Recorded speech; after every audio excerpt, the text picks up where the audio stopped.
Okay, so let's talk a little more about the results of the Centipede game that we played on Monday. I will share the screen. Okay, so this was what round? I'm gonna say what round was. Um, when did the game start? How about this? Um, no, let's just talk about which node it got to. Okay, so those of you who didn't play or don't know what I'm talking about, you are screen sharing. I want to share this one. Okay, here is a depiction of the Centipede game, and it has this property that you always want to stop one turn before the other person. If you think the person is going to stop the game, you want to stop before they do it. That's why it's a game of preemption. And the prediction of game theory is that people will stop on the very first round. That the game will be over before it begins almost. It'll be over before it begins for player two because player two won't even have a choice to make. It's kind of like the dictator game for player two. They just have to exist and get whatever payoff player one chooses, and that would be a payoff of one when player one chooses to stop. That's the prediction of game theory because of backwards induction, and I explained that at the end of the last class. Let me review what backwards induction is. Backwards induction is this concept that says when you're analyzing a game, like the Centipede game, you should start at the end. Start at the end, figure out what would happen at the very last decision. And if people are self-interested, which Alexandria clearly is not, but if people are self-interested, when they get to the end here, they will choose to stop because they get player two could get 128, which is far better than 64. So there's a lot of reason to believe that if we made it to the very end of the game, someone would choose to stop. Well, by that logic, if we made it to the second to last decision, someone would choose to stop because for player one, getting 64 is much better than letting it continue, having player two stop, and you only get 32. So the prediction is that they will stop here, also that they would stop here. What about the third to last one? It's the prediction that they would stop here because if they allow it to continue, because of the backwards induction that we just talked about, player one would choose to stop. And for player two, getting 32 here is better than 16. I'm talking about this relatively quickly because I already explained it last class. But if you have any questions, feel free to ask because I want to analyze this game a bit more. I have some then. You have a question? Yeah. Great. When we see somebody get to the end of the game, are we that surprised if we think about them having like a really high like value for fairness? Because like if you look at the second to last node, the first player has 8 times their original value, and the second player has 128 times their original value. But at the final node, they've both increased their payout by 64 times. So like that would be an equivalent increase in payouts for each of them. So you've raised an interesting question, and it's a hypothesis that I would say most behavioral economists don't give a lot of credence to. It may be true that that's what people are thinking about at the end, that they're thinking about their relative performance, their performance relative to the beginning of the game, right? So 128 compared to 1 and 32 compared to 4.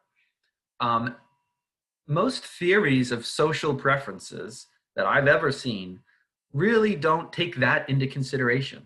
That this idea that I feel good about what happens relative to the initial potential uh, payoff. I actually think what makes more sense is to think about your payoff relative to the other person. And as far as I know, there really isn't a theory of social preference except maybe one that cares about the total payoff. That's sort of altruistic. If you say, I care about the total payoff. I don't care if it's me getting it or if it's you. I just want us both to earn more money. That's the only theory that would suggest somebody would choose to continue at the very last node. Somebody who cares about the total payoff. Like add these two numbers together, it's a big number, much bigger than if they chose to stop. I mean, But if you have any, go ahead. could that be looked at in terms of like social goods, or like Yeah, something like yeah, green energy and that kind of stuff? it's possible, sure. But let me remind you that I haven't taught you any social preference theories that would suggest that you would ever choose to continue. And the reason I can say that with certainty is that I've only taught you one theory, and that is the Fair and Schmidt inequality aversion theory of social preferences, which says that I definitely prefer this outcome to this outcome. How do I know that? Well, the inequity has only grown, hasn't it? The difference in payoffs, if I choose to continue, is bigger than the difference in payoffs if I choose to stop. That's one reason to choose to stop. Another reason is that I prefer guilt to envy. And if I choose to continue, I'm going to feel envy, which is worse than guilt. That's a second reason to stop. There's a third reason to stop, which is perhaps the biggest reason, which is that I care about my own payoff first and foremost, and my own payoff is a lot smaller if I choose to continue, if I choose to stop. So there's three reasons in inequity aversion that I would choose to stop instead of continue. And there's no reason to choose to continue, given that theory of inequity aversion. And I think I've said this before. It's not the only theory, and I'm not claiming that it's always the correct one to use. All I'm really saying is there's a pretty uncontroversial way to predict, if I had to predict how people will play this game when they get to the very last node, and that is most people will choose to stop. Is it everybody that will choose to stop? No. But it's a pretty strong prediction that most people will choose to stop. Even the behavioral economics would say that. It's not just standard game theory that would say most people will stop at the very end. It's that even if you care about social preferences, when you think about continuing, you're like, man, I'm losing money. I'm going from 128 to 64, and I'm letting this guy get so much more than me. It's sort of psychologically tipped against you. I really think, Alexandria was the first person to play this game as player two. So maybe that was part of the sort of pressure. I mean, I don't want to speak for Alexandria. Who knows why she did it? I think she said something like, I forget what she said. Something like it seemed like the right thing to do because Ibrahim was being cooperative. So she wanted to sort of continue to be cooperative with him and let him have all these points of 256. But anyways, after that, it never happened again. That only happened that once. Okay, so it was a good question. I think Fergus was who asked this question about, what if we actually predict people would continue even at the very end? Well, if that's true, then the whole idea of backwards induction falls apart. And I agree with that. It's a good point. However, let's say we think people would choose to stop at the very end. And that means if you're player one, if you think this person is going to choose to stop, you would like to stop, right? And that means here, if you're player two, if you think player one is going to stop in the next node, you want to stop. Then once again, it becomes a game of preemption. Would you agree? Here's what I'm arguing now, that I don't really think social preferences matter too much in this game. And that's by design. What I want is to think about this game as a game of preemption. Why do I want that? It's so that we can analyze the strategy of thinking about the other person. That's what's interesting in game theory, is how you think the other person will play and how you make a best guess of how they'll play, and then you try to beat them in this game. Let's analyze it that way. What should you do in this game if you're thinking about it that way? Should you stop right away? Should you stop in the first time? Anybody have any ideas? I know what you actually did, by the way. let me put that in. Now that I've talked this, let me just complete the screen which says what you actually did. Here we go. I think I'm sharing it now. Ibrahim, let's say you made it to the what is it, the eighth? One, two, three, four, five, six, seven. Actually, there are seven. There were seven levels here, seven outcomes. So let me say you guys made it to the seventh. This is what level you made it to. These are the points that you earned. Uh, uh, Nick and James made it to the fifth level. Fifth level. Michael and Zachary made it to the sixth. Kevin and Brody made it to the third level, not very far. And Sierra and Fergus made it to the sixth. Okay, so I think I'm sharing this screen now. You can see what level people made it at. Do you guys see how I got these numbers? It's like this is basically how many times did you choose continue? How many times did continue occur? That's what that is. Are you guys with me? Yeah. Okay.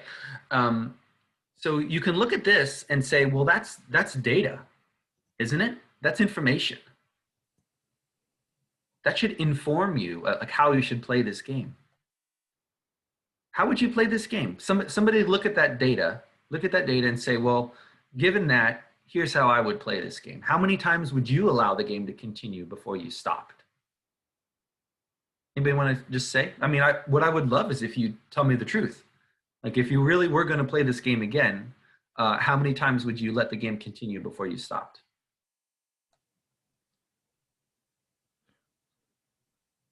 Someone just pretend like you're playing. You know, how many times would you go? No one's going to answer. I think it depends if you're player one or player two. I really don't think it matters. Let's say you're player one. Just give me a number for how many. Would you say I'd let it go 5 times, then I'd stop? Yeah, I'd say 5 times. Or if you're player two, then it doesn't matter if it's odd or even. So you would do about 5. Is that because you notice that a lot of people go to 6, and you would want to stop 1 before that? Is that Ibrahim's talking now, right? Yeah, that's the reason. Okay. Anyone else? But that's a good logic, right? What is he doing? He's thinking about what other people would do, even though, ironically, when you had the opportunity to stop the game at level 5, or I think it was 6 even, you had the opportunity to stop the game at level 6 and you didn't. You allowed it to continue, and then she allowed it to continue one more time. So it can oddly enough, it can pay off to ignore these numbers and try to win. I sort of think this is an anomaly, though. I have to say this is not usual. I've played this game before, and it almost never happens. It has happened before, but very rare. Okay, so nobody else wants to say. That's okay. We got Ibrahim to say. This is behavioral game theory rather than game theory, because we know what the game theory prediction is. It's to stop it on the very first level. That would be stupid. If you did that, you would be like, oh, you would be proud of yourself, like, oh, I'm so smart. I figured the game out. According to backwards induction, which is the logical thing to do, you know, this is like Spock from Star Trek or Data from the Star Trek: The Next Generation. If they played this game, they would do horrible. They would stop the game right away. Wouldn't they? That's the logic. Humans don't think of it that way. So now let's talk about, how do humans actually think about it? Why did we let it go, 3, 5, 6 rounds and then stop it? What's actually going on? And so to be more specific, I have this reading for you that I want you to do. I have a reading response for you to do on Monday that's about this a little bit. It's called Topics in Behavioral Game Theory by Colin Kammerer. And there's a table, I think it's called Table 6. I know that because I wrote the homework assignment, that says, here are these systematic ways where people don't behave according to the standard game theory principles, they have their own sort of behavioral principles. And right now, I'm really focusing on one of those ways, which is how many steps ahead are people looking when they make their decision? How many steps ahead? The answer is it's limited. They didn't look 7 steps ahead. If everyone was looking 7 steps ahead and trying to like thinking about a game of chess where I'm thinking a movie, you're going to make a movie, you're going to make a movie, you're thinking 7 steps ahead. If everybody was thinking that way, they would have stopped the game right away. Just say, okay, let's stop. I'm not going to do any better than that anyway. Well, how many steps ahead were people looking? Look at the data. What's the average here? I can do this. Average. Oops, I need equals average. Got to type properly of these numbers. 5.4. People allowed the game to continue 5.4 times. Now let's go back and look at the game itself. Ooh, I got some chats. 3-ish. You're answering how many levels ahead were they thinking? Okay, so if they allowed the game to go 5.4 times continue, 1, 2, 3, 4, 5. Yeah, that's actually a lot of times. Wait, is this right? 1, 2, 3, 4, 5, 6. Oops. You guys, I made a mistake. All of those numbers should be reduced by 1. There's only 6 possible continues. Can I change that? Oh, you won't actually see me do it because I'm not going to share, but I'm reducing the levels by 1, which makes the average, of course, 4.4 instead of 5.4. I don't need Google Sheets to tell me that. This is what I'm sharing, I believe. Yeah. So let's look at this game again. Make it bigger. 4 times the game was allowed to continue. 1, 2, 3, 4 times, and then most of the time it stopped right around there. How many times ahead were people looking? I would say actually it's really only about two steps ahead. If they were thinking, well, if I, at the very end somebody's going to stop, so that means this time someone's really barely even 2 steps ahead were people thinking. So what normally happens when this game is played for money? There were some economists who said, let's play these exact payoffs where each point is worth 10 cents. Okay?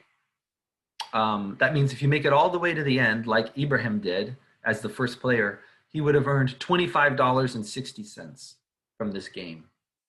Whereas if the game is stopped right away, the first player gets 40 cents and the second player gets 10 cents. So these were the real incentives that were done in this game. How far do you think the game went before it stopped on average? What do you get? What's your guess? Anybody have a guess? Like the third node. Third node. So you think it went 1?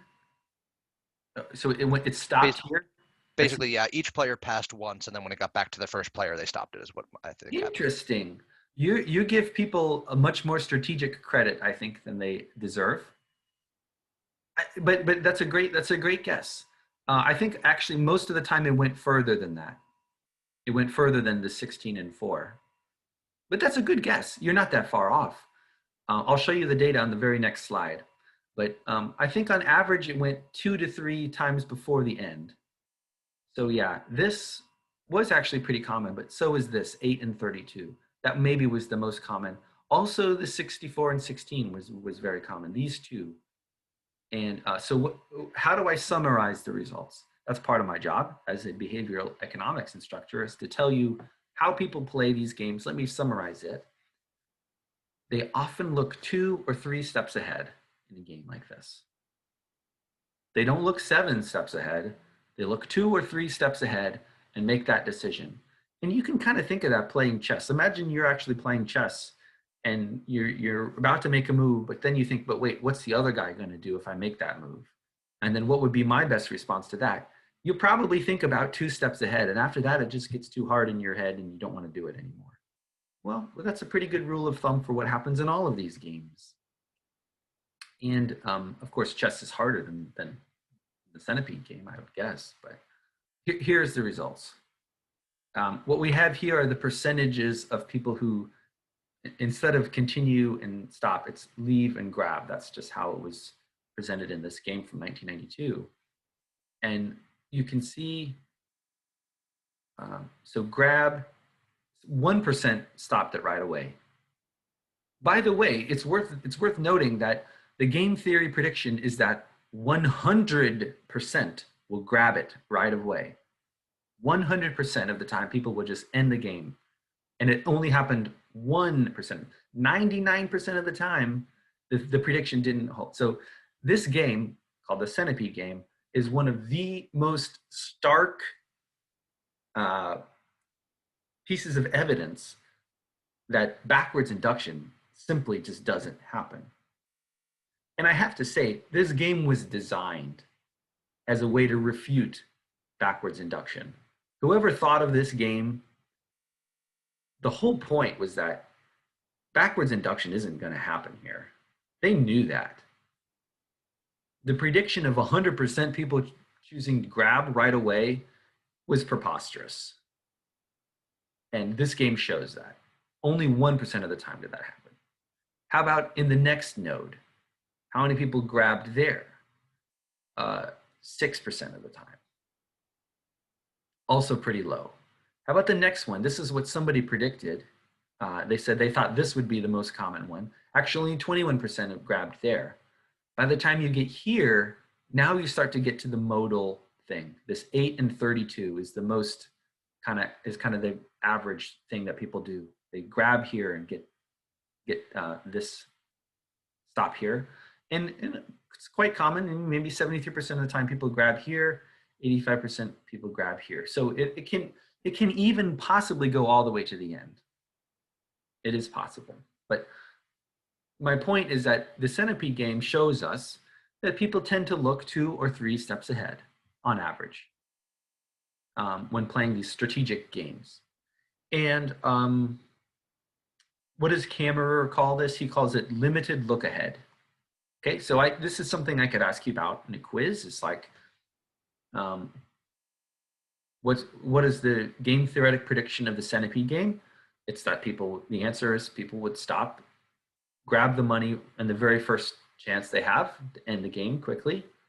What actually happens in this game, the median or the modal behavior is to end the game 2 times before the end.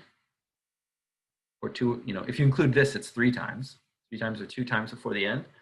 And what's the explanation? What's a common explanation? The answer to that is limited look ahead.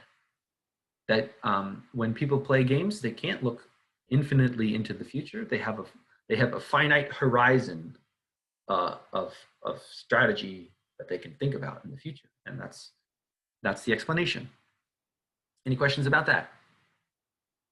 I think I've maybe talked about that enough. Here's some weird things about it I just want to say.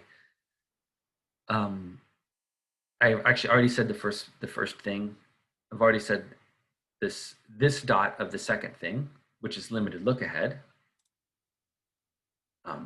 Okay, but I haven't said this second sub bullet point here. Some people are cooperative, and they can signal to the other player that they are cooperative by cooperating. Does that make sense?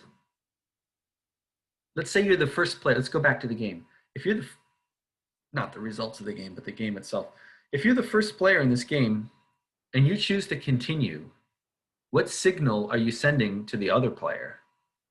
Well, you've just proven yourself to the other player to be somebody who doesn't stop the game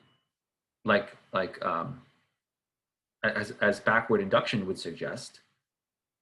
And so this game is kind of funny in the sense that humans are sometimes, when they're playing a game, they're really playing a meta game, which is not just what are we going to do in this game, but what type of person am I? I think that's really interesting. Some of the guys who won the Nobel Prize this year, the Stanford guys, Wilson, Roberts,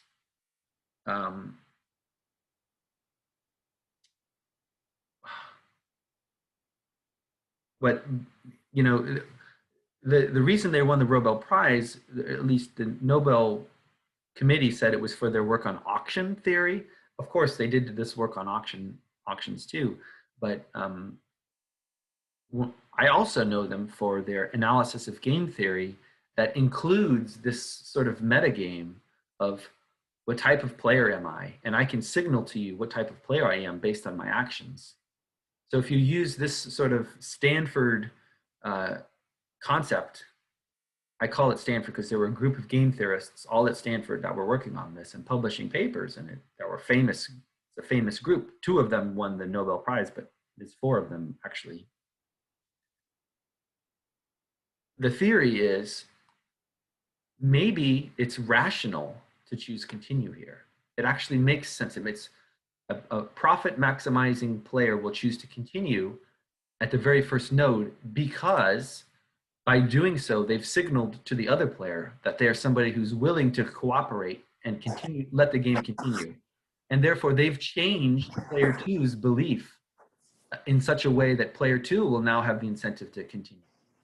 And once you've done that, once player one has gotten basically 2 rounds of continuing, already they're better off, right? I mean, they've basically guaranteed themselves a higher payoff by it if the game can continue just for 2 more rounds. And in fact, that's true at every point. At every point, if by continuing you are encouraging the other player to also continue, then it's rational for you to do that. However, there's still going to be some backwards induction because at the very end, it's impossible, isn't it? At the very end, it's impossible to say, I'm going to continue, which should tell you that you should continue also. Well, obviously, that's no longer true. So how does the Stanford game theorists resolve this? Of course, they say there's some mixed strategy here where at some point you have to just stop. Yes, it's rational to continue at the beginning, but it can't be rational forever. At some point, with some probability, you just need to stop. Okay, so that's an interesting, I think, alternative explanation for the centipede game. That's what I put here. That this mutually beneficial cooperation can occur. Okay. I'm not likely to ask you about that in an exam. I'm not going to say, please explain to me the Gang of Four Stanford economists explanation for rational cooperation in a game where the backwards induction prediction is to never cooperate. But it's interesting enough, I wanted to mention it. Okay, remember we had this game of chicken. Oh, sorry. So that was one of the maybe it's worth it for me to share now. You can look at table 6 on your own, and that was called limited look ahead. There's another one. There's another violation it can be called bounded rationality, but it's also about your beliefs of how the other player will play. And Kammerer has a theory of how these beliefs are formulated, and it's called the cognitive hierarchy theory. I did explain the cognitive hierarchy theory already. I want to go back and talk about it more to make sure we understand it in terms of the game that we've already played, which is called the beauty contest game. Sorry, some of you have already seen it, but let me just go back to the beauty contest game. It's here. Okay, so I asked everyone to guess a number between 0 and 1,000. Here are their guesses. And then I said, the winner is whoever's closest to 1/2 of the median guess. Well, the median guess was 111. 1/2 of that is 55.5. And the person who was closest to 55.5, and therefore the winner of the game, was Brian. Brian was the smartest person in the class to this day, at least. And when I asked him how he picked his number, he said it was totally random. So I guess he wasn't really thinking about the game. But the beauty contest game, the reason I had us play it is to introduce us to this concept of the cognitive hierarchy, which says one way to think about a game like this is to say everybody has some expectation of how other people will play, and they best respond to that. So one possible type of player is, let's say, level one. A level one player, you know what? I might have I've explained it. There's a video of me explaining it. I don't want to spend too much time talking about it, but maybe I will show you a little bit of Colin Kammerer talking about it. Um, I know sometimes these don't work so well, but they did this. They did this game. Where am I? Am I on the screen? Can you see me? They played this game with thousands of people. It was a little bit different than how we played it. We played it 0 to 1,000, half the median. They played it 0 to 100, 2/3 of the average. Okay, so it's a beauty contest game. Everyone selects a number between 0 and 100. The winner is whoever's closest to 2/3 of the average. So that will sort of want to make you want to push the number down. Right? If you don't want to guess what everyone else is guessing, that's the average. You want to guess 2/3 of that. So you should guess less than what you think other people will guess. That's called the beauty contest game. And so Colin Kammerer is going to talk about it now. If I'm going to try to play this, I don't know if you can hear it very well, but if you want to, just look for this TED Talk. It's called The Strategizing Brain. Colin Kammerer at TED at Caltech. He's a Caltech professor, so it makes sense that he gave this talk there. But let me just play a little bit of it. I hope you can hear it. We're going to compute the average of those numbers, and whoever's close to 2/3 of the average wins a fixed prize. Can you hear it? If I do full screen, will you be able to see it? Can you guys hear this? I can hear it. Okay. Yes. Okay, so this is Colin Kammerer talking. Okay, so you want to be a little bit below the average number, but not too far below. And everyone else wants to be a little bit below the average number as well. Think about what you might pick. As you're thinking, this is a toy model of something like selling in the stock market during a rising market, right? You don't want to sell too early because you miss out on profits, but you don't want to sell way too late when everyone else sells, triggering a crash. You want to be a little bit ahead of the competition, but not too far ahead. Okay, here's two theories about how people might think about this. Then we'll see some data. Some of these will sound familiar because you probably are thinking that way. I'm using my brain theory. A lot of people say, I really don't know what people are going to pick, so I think the average will be 50. They're not being very strategic at all. And I'll pick 2/3 of 50, that's 33. Okay, that's a start. Other people who are a little more sophisticated, using more working memory, say, I think people will pick 33 because they're going to pick a response to 50, and so I'll pick 22, which is 2/3 of 33. They're doing one extra step of thinking, 2 steps. That's better. And of course, in principle, you could do 3, 4, or more, but it starts to get very difficult. Just like in language and other domains, we know that it's hard for people to parse very complex sentences with a kind of recursive structure.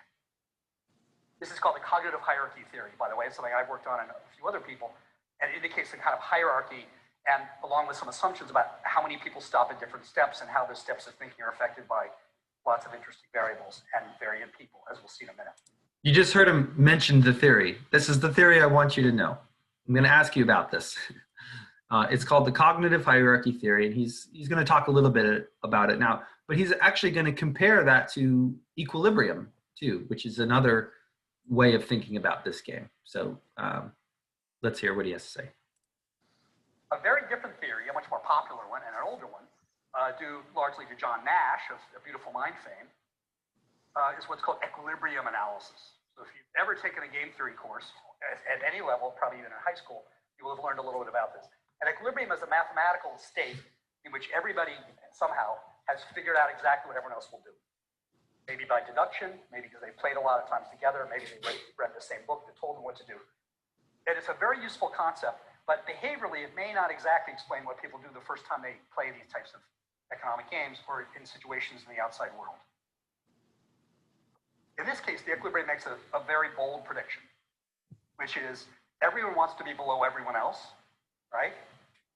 Therefore, they'll play 0. They'll play 0. Let's see what happens. This experiment's been done many, many times. Some of the earliest ones were done in the 90s by me and Rosemary Nagel and others. This is a beautiful data set of 9,000 people who wrote into 3 newspapers and magazines that had a contest. The contest said, send in your numbers, and whoever is closer to 2/3 of the average will win a big prize. And as you can see, there's so much data here, you can see the spikes very visibly. There's a spike at 33, Those are people doing one step. There is another spike visible at 22. I notice, by the way, that most people pick numbers right around that. They don't necessarily pick exactly 33 and 22. There's something a little bit noisy around it. But you can see those spikes in the data. There's another group of people who seem to have a firm grip on equilibrium analysis because they're picking 0 or 1. But they lose, right? Because picking a number that low is actually a bad choice if other people aren't doing the equilibrium analysis as well. So they're smart but poor. Okay. Where? You guys understand what he's saying about the people who are smart but poor? They figured out the equilibrium of the game, but they lost because they were kind of assuming too much about other people. Also, if you look at this graph, I'm not sure if you can tell. They had to pick integers, so you weren't allowed to pick 22.5 or 3.14159. You had to pick one of these integers, and therefore you can use just this bar graph to say how many people picked each of these integers. And these 3 spikes, you see the 3 spikes? There's these numbers down here are supposed to correspond to these spikes. Somehow it didn't, in his presentation for his TED Talk, he didn't align these numbers very well with these spikes, but that's what it is. This is the spike at 33, this is 22, and this is 0. Do you remember what we call these in terms of cognitive hierarchy levels? What is this spike? Second and third order? Yeah, say it again, Peter. First, second, and third order? Okay, give me a number and tell me which order, which level it is. Don't call them order if you don't mind, call them levels. Oh, okay. 33 is first level, right? No. 33 would be second level. Which one is it? Make a guess. It's first level. Correct. 33 is level 1. I actually want you all to be able to understand it. I thank you, Peter. You were correct, and I really appreciate the interaction. But I want us all to do this. You know what I think? Just like with the Ferrer-Schmidt model, I think a lot of you just didn't get it at all until I forced you to do this homework. And then when you had the homework due and it was like an hour until the homework was due, then finally you were like, okay, I got to understand this, and you figured it out. And it was not that hard, and everyone got it. I mean, almost everybody got 5 points on the homework, and you were able to figure it out. I think maybe that I'll have to do the same thing. I'll give you a short little homework assignment, something that you can submit multiple times. But I'm asking you questions like this. What is the level 1 choice in a game? So I give you a game. In this game, it's 2/3 of the average of between 0 and 100. Therefore, you have to figure out that, well, if people are guessing randomly, the average would be 50. Level 1, the theory is that in level 1, you will expect everyone else to play randomly. And so the best response to everyone playing randomly is for you to choose 33. And that's why Peter was correct. This is the 33 here is called the L1. Sometimes they shorten level even to just call it L1. When you see these, if you ever read about something using this, they might just call it L1. And what about this spike at 22? That's L2. That's the L2 spike. Level 2 players, they think that everybody else is level 1. So what's 2/3 of level 1? If level 1 plays 33, 2/3 of that is 22. You see that? You see how 22 is level 2, 33 is level 1. What would be level 3? Well, level 3 actually, it would be 2/3 of 22, which is this, it becomes this not very whole number. And because there are these, you're forced to pick an integer and there's some noise, you don't really see anything much happening at level 3. However, I'm not sure if Colin Kammerer is focusing your mind on this, but you can kind of see that it's thicker here than over here. Like, let me be more precise. If you look at the numbers above 22, these, except for the spikes at 22 and 33, these frequencies are lower than these frequencies here. This is kind of telling us something that even though there's not any one spike for level 3, like there's a clear spike at level 1, there's a clear spike at level 2, there is no clear spike at level 3. But these frequencies are taller than these other frequencies, like here or here.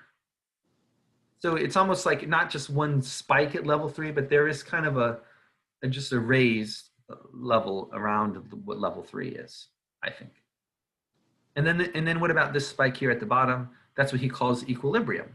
That's the equilibrium spike. I have to say, equilibrium is the same as level infinity, isn't it? In this game, if you did like level 1, level 2, level 3, 4, 5, 6, 7, 8, dot, dot, dot, all the way to infinity, eventually you would get to 0 or 1. 0 and 1 are both equilibrium because if everyone picks 1, 2/3 of 1 is 2/3, and the closest integer to 2/3 is 1. So both 0 and 1 can be equilibrium guesses in this game. Okay, you guys have any questions about that? Do you want to hear about the neuroeconomics? Yeah, that sounds cool. Yeah, I mean, I always think it's cool. So these are brain scans, and what he's done is taken the people who are level 1 and asked, looked at their brains, and taken the people who are level 2 and looked at their brains, and he's going to analyze what's going on inside people's brains. I think it's worth it. It's fun to watch. Let's just watch it. Okay. You see activity in some regions we've seen today. Medial prefrontal cortex, dorsomedial, however, up here. Ventromedial prefrontal cortex, the anterior cingulate, an area that's involved in lots of types of conflict resolution, like if you're playing Simon Says. And also the right and left temporoparietal junction. And these are all areas which are fairly reliably known to be part of what's called a theory of mind circuit or mentalizing circuit. That is, it's a circuit that's used to imagine what other people might do. So this is one of the first studies to see this tied in to game theory. What happens with these 1 and 2 step types? So we classify people by what they picked. And then we look at the difference between playing humans versus playing computers, which brain areas are differentially active. On the top, you see the 1-step players. There's almost no difference. The reason is they're treating other people like a computer, and the brain is too. The bottom players, you see all the activity in dorsomedial PFC. So we know that those 2-step players are doing something differently. You guys understand what he said here? I kind of went quickly to it. The point of these images is to look at, for people who are level 1, he's calling them 1-steps, but the real term for this is level 1. For level 1 players, there is no difference in their brain if they're playing against a computer versus playing against a person. They think of this problem as a math problem, not a problem about dealing with humans. And therefore it's the same if I'm playing against a robot or a person. And that shows up in their brain. Whereas for level 2 players, that's these, what these yellow and white dots are, that tells you how much more activity there is in that spot when you're playing against a person, as opposed to how much activity there is in that spot of your brain when you're playing against a computer. So you can kind of see this yellowish, these yellow pixels, these yellow dots, they've identified what region of the brain it is, and it is the one that's related to theory of the mind, theory of your empathy about how well you can think about other people. That's the part of the brain that's being activated in these level 2 players when they're playing against a human. It's not so much being activated in these level 1 players when they're playing against a human. I thought that's really cool. I think I mentioned it before, but here are the actual graphs from the study that he does. He's a neuroeconomist as well as a behavioral economist. So yeah, man, that's really cool. I love that. I want to skip the next thing. Do you want to hear about the monkeys? You want to see the monkeys play? I say monkeys, they're actually chimps. Definitely. What's that? Definitely, yeah. Let's see these monkeys. Behaved differently might tell us a lot about brain evolution. So this is an amazing memory test from Nagoya, Japan Primate Research Institute, where they've done a lot of this research. This goes back quite a ways. They're interested in working memory. The chimp is going to see, watch carefully, they're going to see 200 milliseconds exposure. That's fast. That's 8 movie frames of numbers 1, 2, 3, 4, 5. Then they disappear and they're replaced by squares. So they have to press the squares that correspond to the numbers from low to high to get an alpha reward. Let's see how we can do it.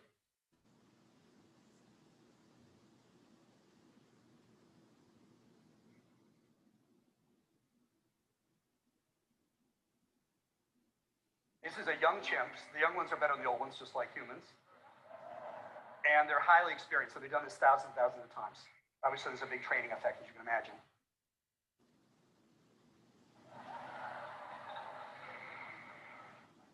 You can see they're very blasé and kind of effortless. Not only can they do it very well, they do it, in sort of lazy way. Right? Who thinks you could beat the chimps? Wrong. we could try. We'll try. Maybe we'll try. Okay. So I just want to say, isn't that amazing? These chimps get 200 milliseconds. That's like 1/5 of a second to see what number is revealed behind these 5 boxes. And it could be any number, any digit between, I think, 1 and 9. And then after 1/5 of a second, it goes away. And now they have to press the dots in the order of increasing digits. And they can do it very well. I've actually seen the documentary on these experiments, and they had a bunch of different theories of why it was true, but they don't really know what it is. Yeah, gosh, it's so the point is, actually, Colin Cameron doesn't care about ranking numbers. That's not what this talk is going to be about. It's about what is it about human brains and even other non-human primates like chimpanzees' brains that specializes in certain things like strategy. And the point of the showing you about the numbers is that there are certain things where chimps are better than humans. There are other things that most things humans are better than chimps. I mean, like language, for example. Chimpanzees can learn words, but they can't learn languages. That's at least that's what I heard. You can teach a chimp thousands of words using sign language, but in order for them to construct sentences in a grammatically correct way using the proper syntax, they just don't have the language center to do that. The humans do have. Anyways, so Colin is gonna. I'm not a first name basis with him, but he's gonna say that strategy is one of these places where chimps are better, and the way they do it is with a mixed strategy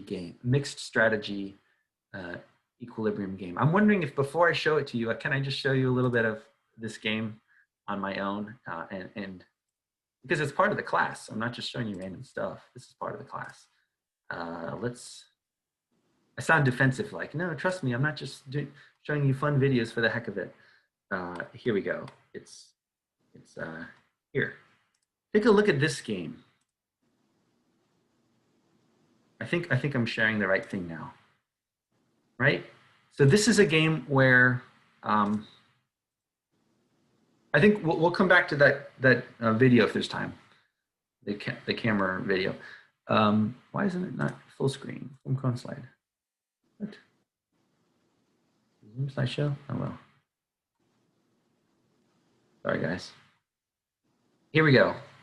This is a mixed strategy game because there is no one best thing to do. Like imagine you're the row player choosing between up or down, and the other person is the column player choosing between left or right. Well, you can see that there's no equilibrium that you both would be satisfied with. If you knew the column player was going to choose left, you would choose up. But if the column player knew you were going to choose up, they would choose right. But if you knew they were going to choose right, you would choose down. But if they knew you were going to choose down, they would choose left. It's a circle, right? This is intentional.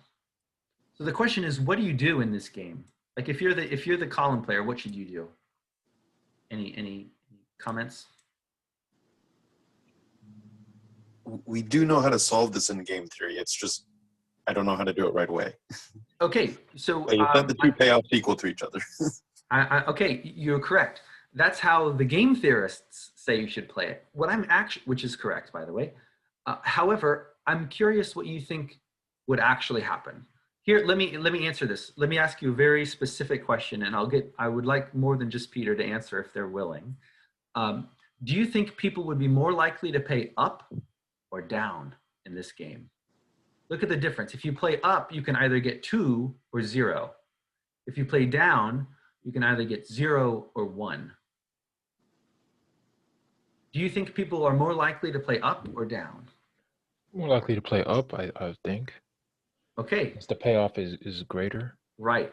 You're correct. They are. I mean, now what does game theory say though? Think about what happens if you play up more often than down. What will the other player do? If they expect you to play up, what will they do? He'll counteract that and go where he'll get the payoff. Which Right, is which is right. which is right. Yes. Yes. So if what you just said is true, then most people are going to look at this game and say, "Heck, I'm going to play up. Up is up. I can get the 2. Of course, I want to try up." If the column player is thinking about that, they're going to choose right, aren't they? Which means by choosing up, you only get 0. By choosing down, you get 1. Isn't 1 better than 0? Yeah, Here's I my see. point. I see. If Yeah. if the row player, let's use the cognitive hierarchy model here, because that's what Colin Kammerer is going to do. He's going to talk about it briefly in the video because those TED Talks, they go by fast.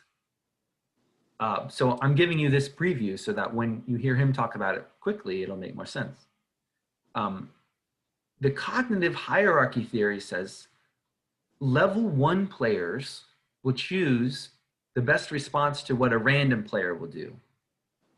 So if you're the row player and you're level 1, what should you do? Up or down? If you're level 1, what should you do? Up. Up or down? Sorry, did you say? Up. Correct. Does everyone see why it's up? So you actually may have to do some math or just maybe not, maybe intuition here, but if you think the other player is going to be random between left and right, you should choose up, because with up, half the time you'll get this 2 points. The other half you'll get 0. You choose down, half the time you'll get 0, but the other half you'll only get 1, which is worse. So up, so the level 1 prediction is to choose up. And for the column player, there really is no prediction. I mean, they should be indifferent between left and right if they're level 1. But now we can think about level 2. What does a level 2 player do? I think he'll go down because he's expecting his opponent to go right. Yes, yeah, well, sort of. That's the right idea. It's a little imprecise, maybe the way I asked it, because you sort of have to alternate between row and column players for this to make sense. You have to think for the column player, if they're level 2, like just tell me what the column player will do now. If the column player is level 2, that means they expect the row player to be level 1. And we just said that if the row player is level 1, they'll choose up. That means a level 2 column player will choose right. And so you were answering what a row player will do, and the answer is we don't actually have a good prediction for what a level 2 row player will do, because a level 1 column player may still randomize, and therefore a level 2 row player may still choose up. I see. Okay. Yeah, it's sort of unclear, but if I frame the question in what does a level 1 row player do, and its answer is up. What does a level 2 column player do? They choose right. What does a level 3 row player do? They choose down. Level 3. So I mean, you were answering for level 2, but really we should think of it as level 3. That a level 3 player would choose down because they would expect the player to choose right, and they want to get that 1. So here's the idea. We know that if you look at the beauty contest game, you can see how many people are level 1, how many people are level 2, and there's a big, maybe there's like a raising around level 3, but we have some idea of how many levels people are.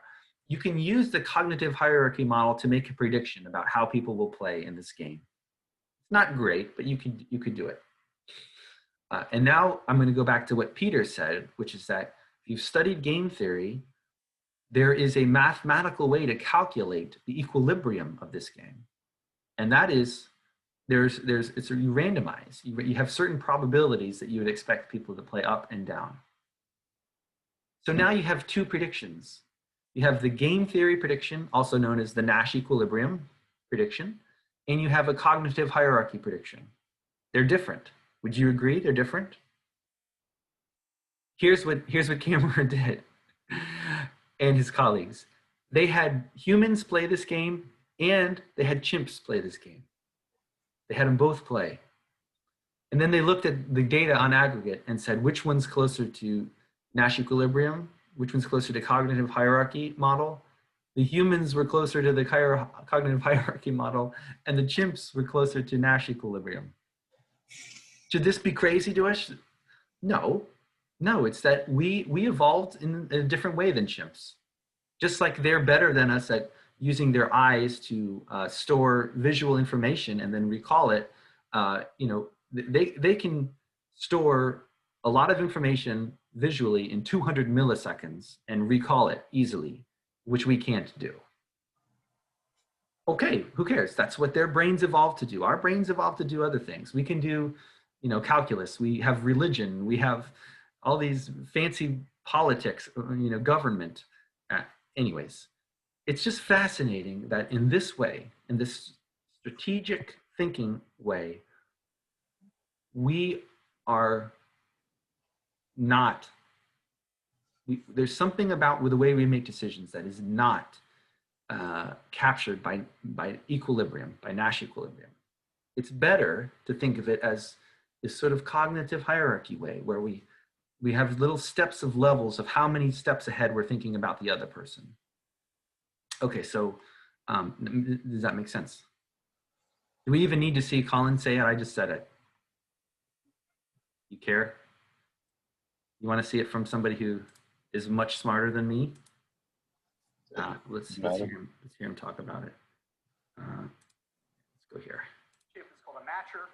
They win if they press left, left, like a hide and seek or finding someone in hide and seek, or right, right. The mismatcher wants to mismatch. He's explaining this game, this game with the mixed strategies that I was just talking about. He calls it a matcher and a mismatcher. You know how you have up, I explained it as up and down and left and right. Well, you can think of it as, it's the same thing as if you try to match, one person's trying to match with the person, the other one's trying to mismatch with the other person. It's in structure, it's exactly the same game. They want to press the opposite screen of the chip. And the rewards are amplitude rewards. So here's how game theorists look at these data. This is a graph of the percentage of times the matcher picked right on the x-axis and the percentage of times they picked left, rather right, by the mismatcher on the y-axis, okay? So a point here is the behavior by a pair of players, one trying to match, one trying to mismatch. The NE square in the middle, actually NE, CH, and QRE, those are three different theories of Nash equilibrium.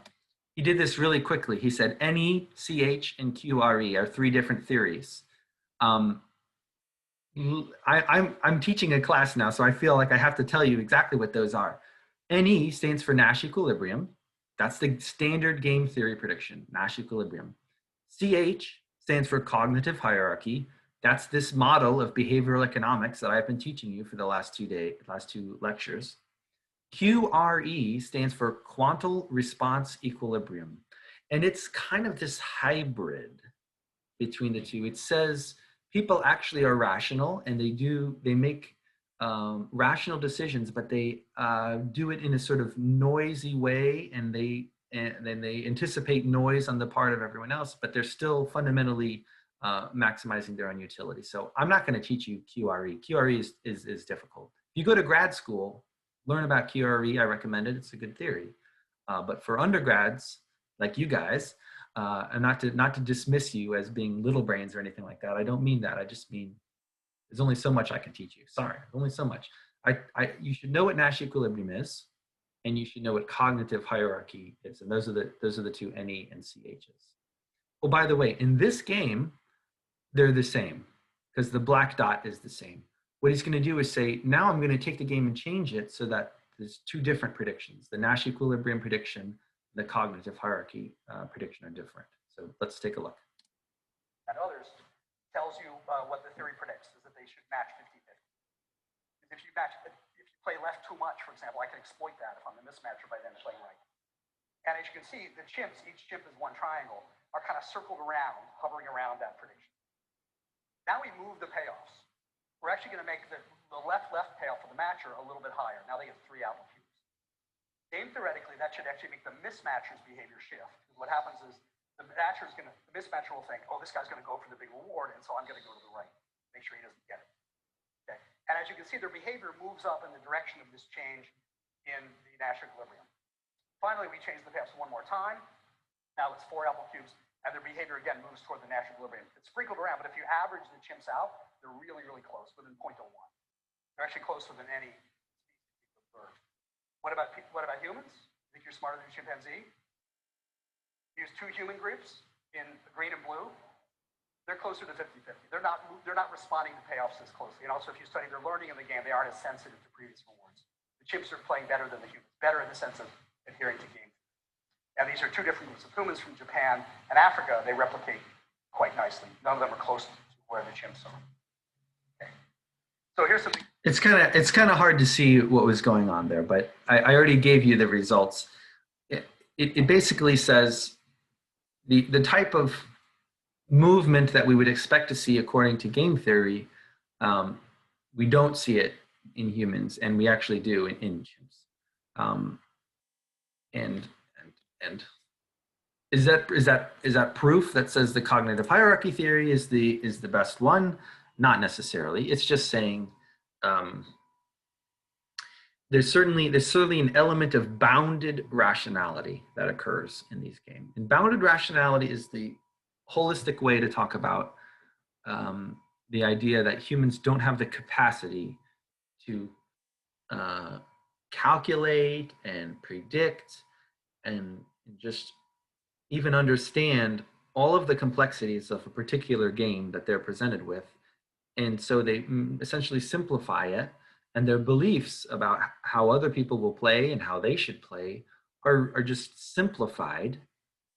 That's what we mean by bounded rationality. Cognitive hierarchy model is one example. So if I give you some homework problems that are along the lines of, here's a beauty contest game, what would a level 1 player do? I think I should do that and give you that example to give you some practice with this. And then I might even say, well, what would a level 2 player do in this game? I could ask you level 3, I guess. What's the best choice? Who's most likely to win a beauty contest game? The answer is somebody who's level 3. Level 3 is a pretty smart choice in a beauty contest game, because level 2 seems to be about the average. It was in our game too. By the way, let's look back at our game to see if you trust me when I say this, that level 3 would be a pretty smart thing to do.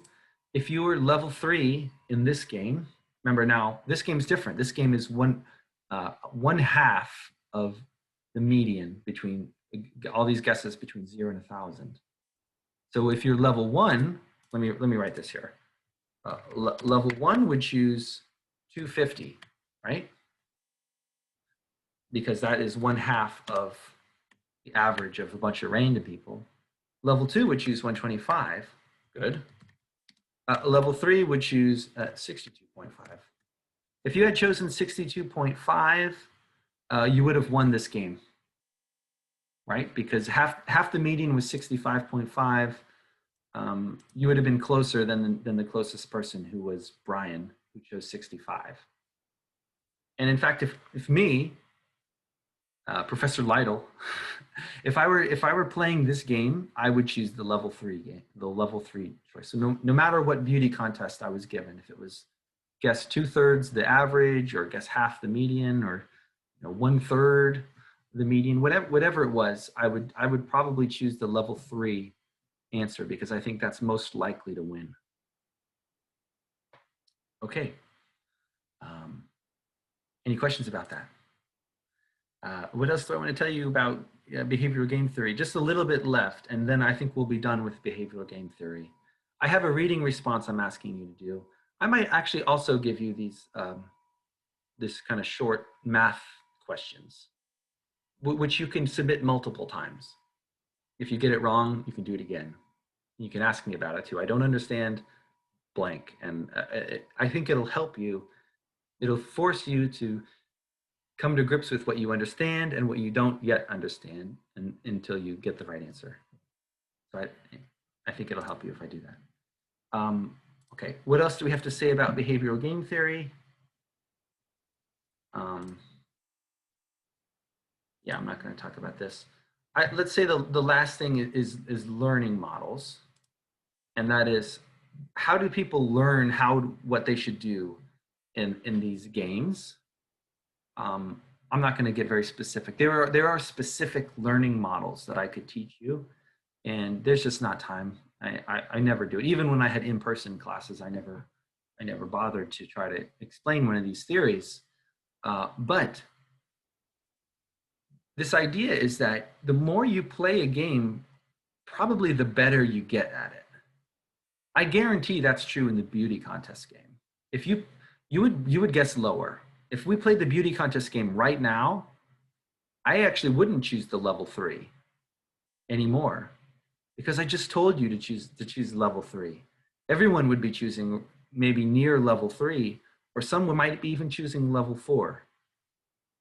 But do you get what I'm saying though about if you play a game multiple times, you learn better what to do.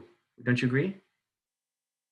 And it'll affect, so the cognitive hierarchy prediction of level 1s, level 2s, and some equilibriums, some level 3s, it stops being true if you can repeat the game. And in fact, Nash equilibrium is this sort of unique concept that says if people keep playing, keep learning a game, and eventually they've learned everything they could learn about a game, what will they play? The answer is Nash equilibrium. So now the question is, if you let people learn how to play a game, will they eventually get to Nash equilibrium? And my answer to that is not necessarily. It depends on the game. So there are certain models of not just repeated play of a game to sort of figure out what happens, but also what direction are you learning? And sorry, let me see what I say here. Slideshow, current slide. Yeah, I think I already explained these two points. Behavioral game theory tries to model how people learn to play good strategies instead of bad ones. Because really, that's what's happening. It's not that you're necessarily figuring out the game. It's that you're, imagine, a kid who touches a hot stove and they pull their hand back. What is it they've learned? Oh, that was bad. I should not have put my hand on that stove. I'm not going to do it again. So rather than give you a specific model, let me just say in general what most of these models have a flavor of. What's the flavor of these learning models? And it's reinforcement learning, which comes from psychology. So this is borrowed from psychology to say when humans are learning how to behave, they respond to reinforcement. Positive reinforcement is something good that happens, they're more likely to do that. Something bad happens as an outcome, they're less likely to do that. And if you apply this idea of reinforcement learning to game theory, to how people play games, you get something which actually does a pretty good job. I have to say, overall, it does a pretty good job of explaining how people learn over time, how to play games. And of course, Colin Kammerer is a guy who has a complicated version of these models. I'm not going to ask you to learn it, but if I did, I would say I would probably pick this one. It's called experience-weighted attraction. So Kammerer's idea is you have this reinforcement learning where if I choose a strategy, it does well for me, I'm more likely to pick that strategy in the future. But you also have this fictitious play belief, which is, what if I had done something else? If I had done something else, I would have done even better. And that helps you learn too. Okay, so rather than have you learn these models, I just want you to know that behavioral game theory includes this. It includes learning about learning, learning about how people learn, and that is largely reinforcement is a good explanation of how people learn. I think that might be it. Oh yeah, if I had more time, I would do a demonstration, but there's no time. There is no more time. Okay, you guys have any questions about what's happening in this class in the future? You have a reading response due Monday. and it's over a behavioral game theory paper that Colin Kammerer wrote. I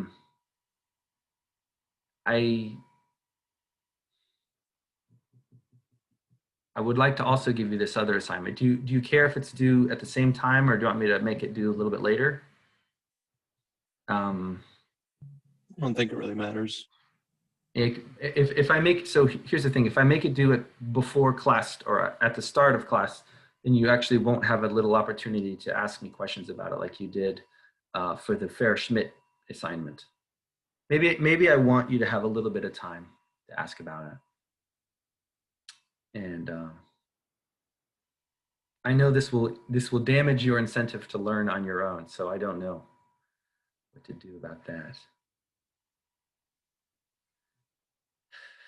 I want you to learn on your own, but I also want you to be able to get the right answer. So